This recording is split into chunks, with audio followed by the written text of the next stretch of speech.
সংবাদ মাধ্যমে নিজের ব্যাটিং নিয়ে আক্ষেপ করার পরদিনই সেঞ্চুরির দেখা পেয়েছেন তানজিদ হাসান তামিম। পার্টেক্স স্পোর্টিংকে 10 উইকেটে হারিয়েছে তার দল লেজেন্ডস অব রূপগঞ্জ। এছাড়াও জিতেছে রূপগঞ্জ টাইগার্স ও অগ্রণী ব্যাংক। বিশ্বমানের থার্মিক্স রড, সালাম স্টিল থার্মিক্স, দেশের একমাত্র থার্মিক্স রড।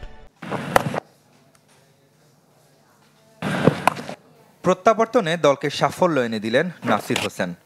নবম ম্যাচে দ্বিতীয় জয় তুলে নিয়েছে রূপগঞ্জ টাইগার্স, আর দ্বিতীয় স্থানে ওঠার সুযোগ হারিয়েছে গাজী গ্রুপ ক্রিকেটার্স। মিরপুরের হোম অফ ক্রিকেটে টস জিতে গাজী গ্রুপকে ব্যাট করতে পাঠিয়ে ইনিংসের প্রথম ওভারেই নাসিরের হাতে বল তুলে দিয়েছিলেন টাইগার্স অধিনায়ক আলামিন জুনিয়র।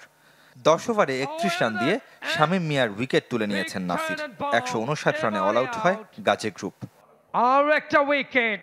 ওয়ান ডাউনে নেমে সুবিধা করতে পারেননি নাসির হোসেন। 11 বলে 9 রানে আউট হন। একই দিনে জয় পেয়েছে রূপগঞ্জের আরেক ক্লাব লেজেন্ডস।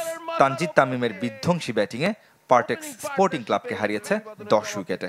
পার্টেক্সের দেয়া 130 রানের মামুলি টার্গেট তাড়া করতে 111 বল লেগেছে লেজেন্ডস অফ রূপগঞ্জের। সাইফ হাসানকে সাথে নিয়ে ছেলে খেলায় মাতেন তানজিদ হাসান তামিম। মাত্র 59 বলে তুলে নেন লিস্টে ক্রিকেটে নিজের চতুর্থ সেঞ্চুরি। 2 বছর পর ম্যাজিক ফিগারের দেখা পেলেন জুনিয়র তামিম। অপরাজিত ছিলেন 103 রানে। এই জয়ে 5ম স্থানে উঠে এসেছে লেজেন্ডস অফ রূপগঞ্জ। ফিল্ডারের মাথার উপর দিয়ে ছক্কা। রেদওয়ান শুয়েব, চ্যানেল 24।